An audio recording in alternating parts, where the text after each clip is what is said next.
दोस्तों नमस्कार। और आज हम बात करेंगे कि जीवन में सफलता कैसे हासिल करें, यानी जीवन को सफल कैसे बनाएं। ये हर युवा के मन में ये सवाल रहता है और हर इंसान के हर स्टेज में मन में ये सवाल हमेशा गूंजता रहता है कि हम क्या करें, क्या ऐसा करें जिससे हम जीवन में एक अपने मुकाम को पाएं, जो हमारा लक्ष्य वो हासिल हो जाए। उस सफलता को पाने के लिए हम किन किन चीज़ों को फॉलो करेंगे तो हम उस लक्ष्य को प्राप्त कर सकते हैं, उस गोल को अचीव कर सकते हैं। हर व्यक्ति के जीवन में एक ड्रीम होता है, लाइफ का एक ड्रीम होता है, सपना होता है कि हम जीवन में पढ़ लिख कर हम क्या क्या अचीव करेंगे, हमारी आवश्यकताएं क्या क्या होंगी, हम उसको कैसे पूरा करेंगे, और उसके लिए वो दिन रात मेहनत करता है।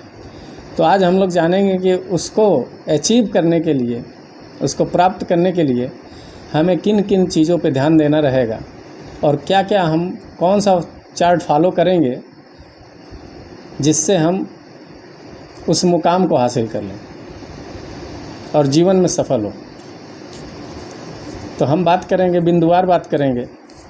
जो पहला स्टेप्स होगा, जैसे हम छत पे चढ़ना होता है तो सीढ़ी का सहारा लेते हैं, तो कभी ऐसा नहीं देखा गया होगा कि एक पैर हम निचले स्टेप पे रखें और एक पैर एकदम सीधे टॉप स्टेप पे रखें और छत पे चढ़ जाएं।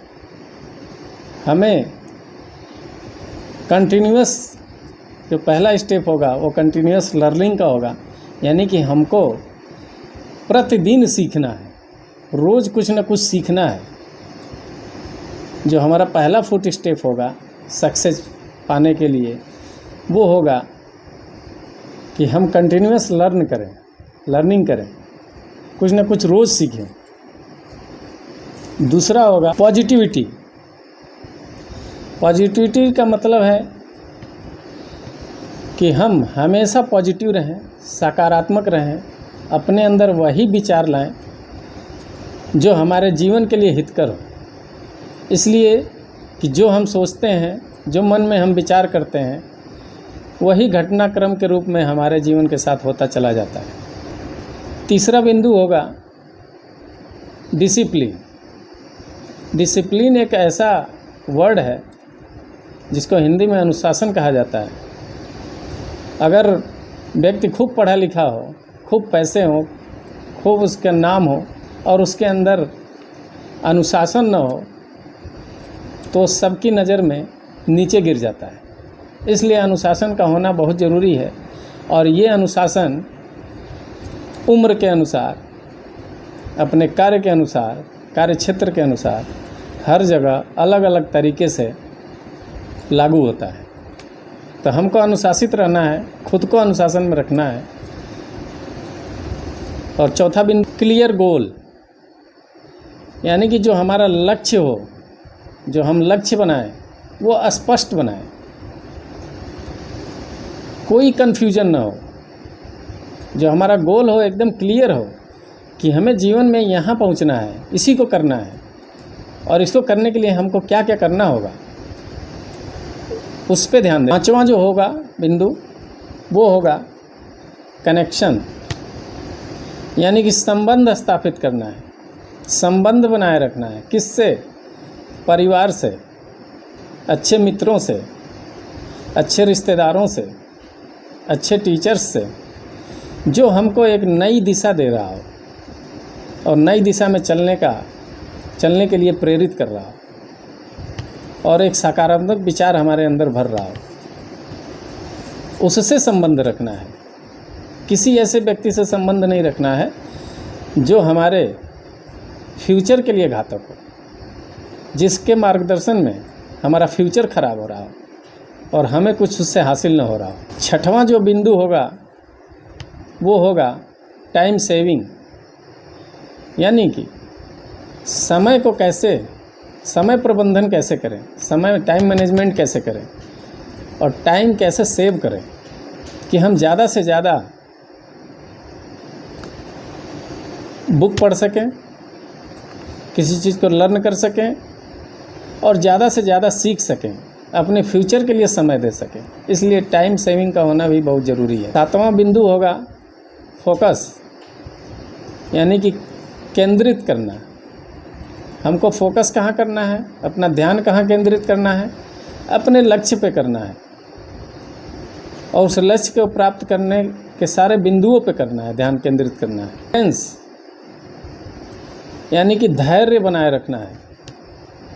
सब कुछ कर लेंगे, अगर धैर्य नहीं बनाएंगे तो भी हम असफल हो जाएंगे। इसलिए धैर्य बनाए रखना है, अपने को स्थिर रखना है, अपने माइंड को स्थिर रखना है, मन को स्थिर रखना है। और जितना आप धैर्य बना के रखेंगे उतना ही देखेंगे कि आप जो है जल्द से जल्द अपने सक्सेस की सीढ़ी को पार कर रहे हैं। सैक्रिफाइस, त्याग करना है। अब त्याग क्या करना है?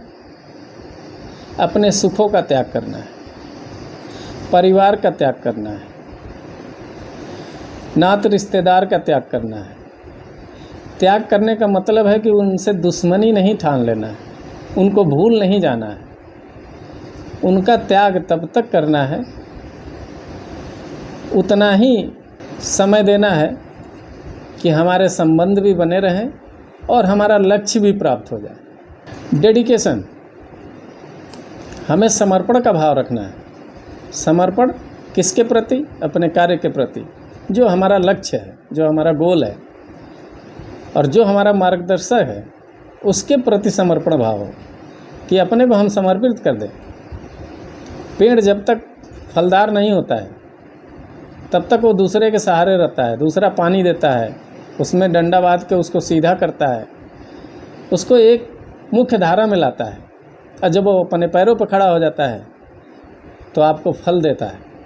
उसी तरीके से युवा भी एक वृक्ष है, उस वृक्ष को जिस तरीके से पोषण देंगे वैसा ही जीवन में जाके फल देगा। तो हमें समर्पण भाव रखना है। इंटीग्रिटी, अखंडता का भाव रखना है अपने अंदर। इससे भी बहुत आगे जाने के रास्ते प्रशस्त होते हैं। रिस्क टेकिंग, जोखिम लेने वाला, रिस्क लेने वाला बनिए। रिस्क लीजिए जीवन में, किसी भी कार्य से, जहाँ भी आप जिस कार्य को कर रहे हैं उसमें रिस्क लेना सीखें। 14वां जो है, अपने अंदर अटलता का भाव रखें, यानी किसी चीज़ पे अटल रहें। अटल तब होगे जब आपके अंदर धैर्य होगा, अनुशासन होगा, तब आपके अंदर अटलता आएगी। यानी कि आपके अंदर कोई कन्फ्यूजन नहीं रहेगा तो आप वैसे भी अटल रहेंगे।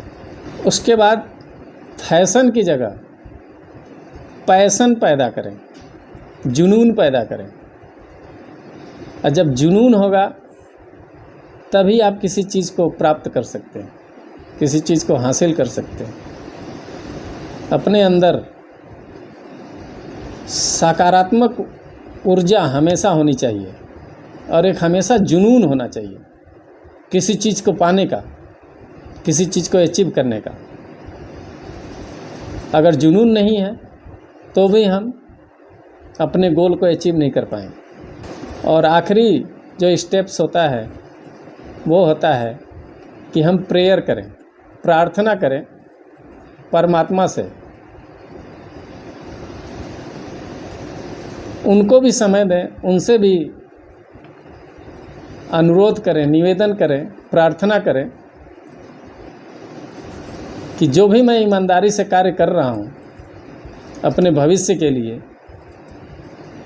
उसमें हमें बल दें, आत्मबल दें, आत्मबल को मजबूत करें, जिससे हम अपने गोल को अचीव कर पाएँ और जीवन में सफलता को हासिल कर पाएँ। तो मुझे उम्मीद है कि आप सभी को ये वीडियो पसंद आएगी और जो मैंने फ्लो चार्ट बताया है, इसको फ्लो चार्ट को फॉलो करें और फॉलो करेंगे, देखेंगे कि आपके जीवन में ज़रूर परिवर्तन दिखेगा और आगे आप ज़रूर सक्सेस होंगे। ये मेरी गारंटी है। बहुत बहुत धन्यवाद आप सभी का।